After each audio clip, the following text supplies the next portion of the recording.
আজকে আমরা lesson 11 the অ্যাক্স শুরু করছি। এই টেক্সটের রাইটার হচ্ছেন আর কে নারায়ণন। আর কে নারায়ণের প্রথমেই অথর সম্বন্ধে কিছু বক্তব্য দেওয়া আছে, সেটা আমরা আগে পড়ে নিই। দেখো, বলছে ঋষিপুরম Krishnaswami Narayan 1906 to 2001 was one of the foremost Indian writers in English. ঋষিপুরম Krishnaswami Narayan, এটা এনার নাম। ইনি 1906 থেকে 2001 সাল অবধি ছিলেন। তিনি ছিলেন ইন্ডিয়ান রাইটার্স ইন ইংলিশ, ইংরাজি ভাষায় যে সমস্ত ভারতীয় লেখকরা লেখালেখি করেছেন তাদের মধ্যে অন্যতম। He wrote many short stories and novels, তিনি অনেক ছোট গল্প এবং উপন্যাস লিখেছেন। Some of his well known books are the man eater of Malgudi, the guide, the sweet vendor and the English teacher. কয়েকটা বইয়ের নাম দিচ্ছে দেখো, the man eater of Malgudi, the guide, the sweet vendor and the English teacher. এই বইগুলোর নাম উল্লেখ করা হয়েছে, এগুলো তার ওয়েল নোন বুকস, এগুলো তার লেখা বিখ্যাত বই। He was awarded Padma Bhushan in 1964, 1964-তে তাকে পদ্মভূষণ এই উপাধিতে ভূষিত করা হয়। The present text is an edited version of his short story the axe. এখন যে গল্পটা আমরা দ্য অ্যাক্স গল্পটা আমরা পড়তে চলেছি, এটা হচ্ছে তার শর্ট স্টোরি ছিল একটা দ্য অ্যাক্স নামে, তারই একটা এডিটেড ভার্সন, সংকলিত অংশ। পুরো গল্পটা তোমাদের দেওয়া হয়নি, খানিকটা বাদ দিয়ে গল্পটাকে এখানে দেওয়া হয়েছে। দেখো, আমরা এখানে এটা পেজ নাম্বার 104, এখানে আমরা একটা ছবি দেখতে পাচ্ছি, একজন গার্ডেনারের ছবি, যিনি কিনা গাছপালাগুলোর যত্ন করছেন, এমন একটা। তোমাদের সেই সংক্রান্ত প্রশ্ন করছে, what do see in the picture, have you ever planted a tree. তোমরা এই ছবিতে কি দেখতে পাচ্ছ তার বিবরণ তোমরা দেবে। Have you ever planted a tree, তোমরা কি কখনো গাছ পুঁতেছো।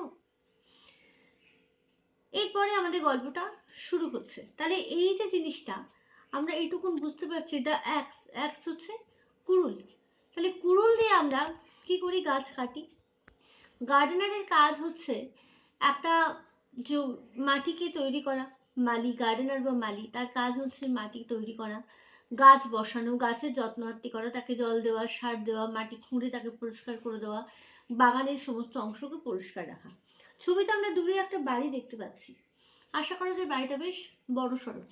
তো সেই বাড়ির একজন গার্ডেনার, তার জীবন কাহিনী দেখো, যাকে দেখাচ্ছে সে একজন বয়স্ক লোক, তাহলে গার্ডেনার বা মালির বয়স হচ্ছে। তা এইরকম একজনের কাহিনী নিয়ে আমাদের আজকের গল্প দ্য অ্যাক্স। দেখো, ইউনিট 1 আজকে আমরা পড়ব। Villain was perfectly contented and happy. Villain, এই গার্ডেনারের নাম হচ্ছে ভিলেন, ভিলেনকে নিয়ে আমাদের গল্প। কি বলছে, was perfectly contented and happy. Contented কথাটার মানে হচ্ছে স্যাটিসফাইড, সন্তুষ্ট, যার আর অন্য কোনো চাহিদা নেই, সে যে অবস্থায় আছে সে অবস্থাতেই খুশি, সুখী, অ্যান্ড হ্যাপি, এবং আনন্দিত, খুশি। He demanded nothing more of life, তার জীবনের থেকে আর বেশি কিছু চাই না। অর্থাৎ সে যা পেয়েছে, সে যেভাবে আছে, এতেই তার জীবন সম্বন্ধে সে যথেষ্ট সন্তুষ্ট। তার আর নতুন করে কিছু চাইবার নেই, কোনো চাহিদা নেই। তার চাহিদা হয়তো সীমিত, হয়তো তার চাহিদা অগাধ, সেটা কিরকম কি আমরা গল্পে আস্তে আস্তে এগোতে এগোতে বুঝতে পারবো। As far as he could see, the people in the big house too seemed to be equally at peace with life.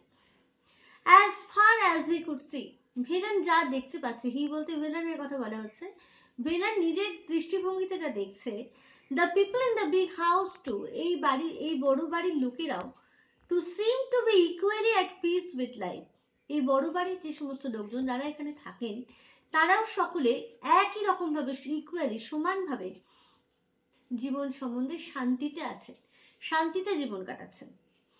One saw no reason why these good things should not go on and on forever. One saw no reason, কেউ একজন কোনো কারণ খুঁজে পায় না, why these good things should not go on and on forever, সারা জীবন কেন এই যেমনটা যাচ্ছে তেমনটাই করে কেন চলে যায় না, অর্থাৎ এরকম সুখ শান্তিময় জীবন এটাই চিরকাল কেন হতে পারে না। But death পিপড around the corner, কিন্তু মৃত্যু পিপড হচ্ছে উঁকি দেওয়া, উঁকি দিয়ে গেল অ্যারাউন্ড দ্য কর্নার, এর আশেপাশে একটা মৃত্যু এসে উঁকি দিয়ে গেল। কিরকম? One midnight he was awakened and told that the master was dead. কোনো এক মাঝরাত্রিরে তাকে ডেকে তোলা হলো আর বলা হলো মাস্টার অর্থাৎ বাড়ির ওই যিনি কর্তা, গৃহকর্তা যিনি, তিনি মারা গেছেন। What is to happen to the garden and to me? এই বাগানটার আর আমার তাহলে কি হবে? এই কথাটা গৃহকর্তার মৃত্যুর খবর শোনার সঙ্গে সঙ্গে বেলেনের এরকম মনে হলো তাহলে আমার কি হবে, এই বাগানটার কি হবে, কারণ বাগানের সঙ্গেই ওর অস্তিত্ব ওতপ্রোতভাবে জড়িত। বাগান আছে বলেই ও আছে, বাগান যদি না থাকে তাহলে বেলেনেরও কোনো অস্তিত্ব থাকবে না। The sons are no good, he thought at once. সে এক মুহূর্ত চিন্তা করলো যে ছেলেরা কিন্তু তেমন ভালো না। And his fears proved to be not entirely groundless. আর তার ভয় অচিরেই প্রমাণ করলো যে এই তার যে ভয়টা ছিল সেটা নট এন্টায়ারলি গ্রাউন্ডলেস, সেটা যে ভিত্তিহীন ছিল না তার প্রমাণ কিছুদিনের মধ্যেই পাওয়া গেল। কিরকম? The sons were no good, really, সত্যি এই ছেলেরা ভালো ছিল না। দে স্টেড ফর এ ইয়ার মোর, তারা আরো এক বছর সেখানে রইল। কোয়ারেলড অ্যামং দেমসেলভস, নিজেদের মধ্যে ঝগড়াঝাটি করলো। And went away two live in another house, তারপর অন্য একটা বাড়িতে থাকবার জন্য চলে গেল। A year later, some other family came in as tenants. এক বছর পর কোনো একটা আলাদা অন্য কোনো পরিবারের লোকেরা টেনেন্টস মানে ভাড়াটে হিসেবে সেখানে থাকতে এলো। The moment they saw villain, they said, যে মুহূর্তে তারা ভিলেনকে দেখলো তারা বলল, old gardener, don't don't be up to any tricks. We know the sort you are. We will sack you if you don't behave yourself. Villain found life intolerable. কি হলো? Tenets হিসেবে, ভাড়াটে হিসেবে যারা ওই বাড়িতে আবার থাকতে এলো তারা কি করলো? তারা the moment they saw villain, যে মুহূর্তে তারা ভিলেনকে দেখলো তারা বলল, ওল্ড গার্ডনার, পুরনো বাড়ি, don't be up to any tricks, কোনো চালাকি করার চেষ্টা করো না। We know the sort you are, আমরা তোমার সম্পর্কে সব জানি। We will sack you if you don't behave yourself, তুমি যদি সঠিকভাবে আচরণ না করো, তোমার আচার আচরণ যদি ঠিক না থাকে, তাহলে আমরা তোমায় স্যাক করবো, বরখাস্ত করবো। স্যাক মানে বরখাস্ত করা, তাড়িয়ে দেওয়া, আমরা তোমায় তাড়িয়ে দেবো।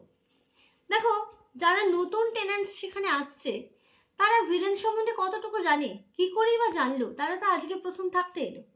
অথচ দেখো, যেহেতু ও একজন সাধারণ মালি, ওদের থেকে সম্মানের দিক থেকে ছোট, সেজন্য প্রথমেই তাকে তুচ্ছ তাচ্ছিল্য করা শুরু করে দিল, তাকে এমন ভাবে বিহেভ করতে লাগলো যে ভিলেন বুঝতে পারলো যে ব্যাপারটা খুব সমস্যার হয়ে উঠতে চলেছে। সঙ্গে সঙ্গে বলছে, দেখো, ভিলেন ফাউন্ড লাইফ ইনটলারেবল। যে গল্পটা যখন শুরু হয়েছিল তখন আমরা কি দেখেছিলাম? ভিলেন ভাবছে যে এইরকম পিসফুল লাইফ, এরকম সন্তুষ্টি জীবনে বেঁচে থাকার জন্য আর আমার কি বা চাই।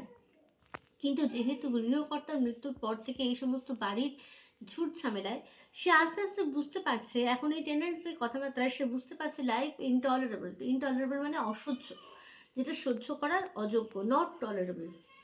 This people had no regard for a garden, এই লোকেদের কোনো বাগান সম্বন্ধে কোনো শ্রদ্ধা বা ভালোবাসা নেই। রিগার্ড কথাটার মানে শ্রদ্ধা, এখানে ভালোবাসা বলতে পারে। কোনো ভালোবাসা নেই, গাছপালাকে তারা ভালোবাসে না। সেজন্য গাছপালাকে যে ভালোবাসে না, তাহলে গাছপালার দেখভালকারী যে কিনা মালি, তাকেই বা তারা ভালোবাসবে কি করে? ফরচুন হাউএভার সুন ফেভারড হিম, ভাগ্য কিন্তু খুব তাড়াতাড়ি তাকে সহায়তা করলো, ফেভারড হিম, তার পক্ষে গেল। দ্য টেনেন্টস লেফট, এই ভাড়াটেরা চলে গেল, ছেড়ে চলে গেল। The house was locked up for a few years, আরো কয়েক বছর বাড়িটা বন্ধ অবস্থায় পড়ে রইল। Occasionally, one of the sons of the late owner came round and inspected the garden. Occasionally, মাঝে মাঝে, one of the sons of the late owner, সেই মৃত গৃহকর্তার কোনো কোনো ছেলে সেখানে আসে, came round and inspected the garden, সেখানে আসে এবং সেই গার্ডেনটা, সেই বাগানটা দেখাশোনা করে। Gradually, even this ceased. কিন্তু আস্তে আস্তে এই ব্যাপারটা থেমে গেল, সিজড থেমে গেল, গ্রাজুয়ালি দেখতে দেখতে সাধারণভাবে এই ব্যাপারটা বন্ধ হয়ে গেল, মানে তারা আর আসা বন্ধ করে দিল। They left the keys of the house with Velan, তারা ভিলেনের কাছে ওই বাড়ির চাবি রেখে দিল। Occasionally a prospective tenant came down, কখনো কখনো কোনো একজন প্রসপেক্টিভ, হতে পারে এমন একজন টেন্যান্ট, যে ভাড়া নেওয়ার সময় তো আমরা বাড়ি ঘর তো দেখতে যাই যে বাড়িটা কেমন, থাকতে পারবো কিনা, কি ব্যাপার, এগুলো না দেখে শুনে তো কেউ ভাড়া আসবে না। সেরকম অত বড় বাড়িটাতে কোনো কোনো ভাড়াটে, তারা ভাড়া খুঁজছে এমন প্রসপেক্টিভ টেন্যান্টস, তারা সেখানে আসে। I had the house opened and went away after remarking that it was in ruins. তারা দরজা খোলায়, বাড়িটা খোলায়, and went away, এবং চলে যায় এই কথা বলতে বলতে, রিমার্কিং এই মন্তব্য করতে করতে, যে that it was in ruins, যে বাড়িটা একদম ধ্বংসাবশেষে পরিণত হয়েছে। মানে বাড়িতে যদি ভাড়াটে হিসেবে থাকতে আসে তাহলে আগে বাড়িটার সুব্যবস্থা করতে হবে, এত কাণ্ড করে কেউ আর থাকতে ইন্টারেস্টেড হয় না। A year later another tenant came and then another, এক বছর পরে একজন ভাড়াটে এলো, তারপরে আর একজন, and then a third, তারপর তৃতীয় একজন এলো। No one remained for more than a few months. কিন্তু এরকম প্রত্যেকে দেখা দেখি করতে লাগলো, কেউ হয়তো থাকলেও কয়েক মাসের বেশি সেখানে থাকলো না। And then the house acquired the reputation of being haunted. এর ফলে কি হলো, এরকম ভাবে থাকতে থাকতে বাড়িটাও একদম নষ্ট হয়ে যেতে থাকলো। এর ফলে সেই বাড়িটা অ্যাকুয়েট, একটা বাড়িটার সম্বন্ধে একটা কথা প্রচলিত হলো, এই বাড়িটার সম্বন্ধে এরকম কথা বলা হতে লাগলো যে রেপুটেশন অফ বিং হন্টেড, এই বাড়িটার সম্মানকে দাঁড়ানো এটা একটা ভুতুড়ে বাড়ি। অ্যাকোয়ার্ড কথাটার মানে হচ্ছে গেইনড, লাভ করলো, মানে ভুতুড়ে বাড়ির খ্যাতি লাভ করলো, এরকম বলতে পারে। Even the owners dropped the practice of coming and staying the house. এমনকি ওই বাড়ির যে ওনাররা, অর্থাৎ ওই বৃদ্ধ ভদ্রলোকের ছেলেরা, বৃদ্ধ ভদ্রলোকের ছেলেরা, তারাও এখানে এই বাড়িটাতে আসা এবং দেখভাল করা আস্তে আস্তে বন্ধ করে দিল। Villain was very nearly the master of the house now. Villain নিজেই এই বাড়িটার এখন একমাত্র অধিকারী, বাড়িটার একমাত্র কর্তা হয়ে উঠল। The keys were with him, বাড়ির চাবি তার সঙ্গেই ছিল। He was also growing old, তার বয়স বাড়তে লাগলো। When the mood seized him about once a year, he opened the house and had the floor swept and scrubbed. When the mood seized, যখন তার মনে হতো, যখন তার ইচ্ছা হতো, তারও তো বয়স বাড়ছে, তার পক্ষে আর রোজ রোজ ওই অত বড় বাড়ি সমস্ত গুছিয়ে যত্ন করে রাখা সম্ভব হতো না, কিন্তু তাও বছরে অন্তত একবার যখন তার মনে হতো, তখন সে ওই বাড়িটা খুলতো আর ফ্লোর, ওই বাড়ির মেঝেগুলো সোয়েপ্ট, ঝাঁট দিয়ে পরিষ্কার করতো, and scrubbed, এবং ঘষে ঘষে ভালো করে পরিষ্কার করে দিত। But gradually he gave up this practice. কিন্তু আস্তে আস্তে সেও এই অভ্যাসটা ছেড়ে দিল, অর্থাৎ তার শরীর আর পারমিট করছিল না। দেখো তার পরের লাইনেই বলছে, he was too old to bother about these things. তার এতটাই বয়স হয়ে গেল যে সে এই ব্যাপারগুলো নিয়ে আর মাথা ঘামাতে তার ভালো লাগতো না, শরীরে পোষাতো না, ক্ষমতায় কুলোতো না। Years and years passed without any change. বছরের পর বছর কাটতে লাগলো কোনো পরিবর্তন ছাড়াই। It came to be known as the ghost house. এই বাড়িটা একটা ভূতের বাড়ি বলে চিহ্নিত হয়ে গেল। And people avoided it. আর লোকজনেরা এটাকে এড়িয়ে যেতে লাগলো। Villain found nothing to grumble about in this state of affairs. কিন্তু villain found nothing to grumble. এই বিষয়ে কোনো কমপ্লেন, কোনো অভিযোগ, গ্রাম্বল মানে কমপ্লেন, অভিযোগ করা, কোনো অভিযোগ করার মতন জায়গায় ভিলেন ছিল না, কারণ এই ব্যাপারটার সঙ্গে ইউজ টু হয়ে গেছিল, অভ্যস্ত হয়ে গিয়েছিল। It suited him excellently. এই ব্যাপারটা তার সাথে খুব ভালোভাবে ম্যাচ করে গিয়েছিল। তার এই বাড়িটার সম্বন্ধে, ভুতুড়ে বাড়ি হোক না হোক, লোকে আসুক না আসুক, ঘর পরিষ্কার করতে পারুক না পারুক, কোনো কিছুতেই তার কিছু যায় আসতো না, কারণ সে এই ব্যাপারটার সঙ্গে অভ্যস্ত হয়ে গিয়েছিল ওতপ্রোতভাবে। ইউনিট 1 আমাদের শেষ। আজ আমরা এই পর্যন্তই পড়বো, পরের দিন ইউনিট 2। ভালো করে সমস্ত শব্দগুলো শিখবে, পড়ে দেখবে, নিজেরা দেখো, নিশ্চয়ই বুঝতে পারবে।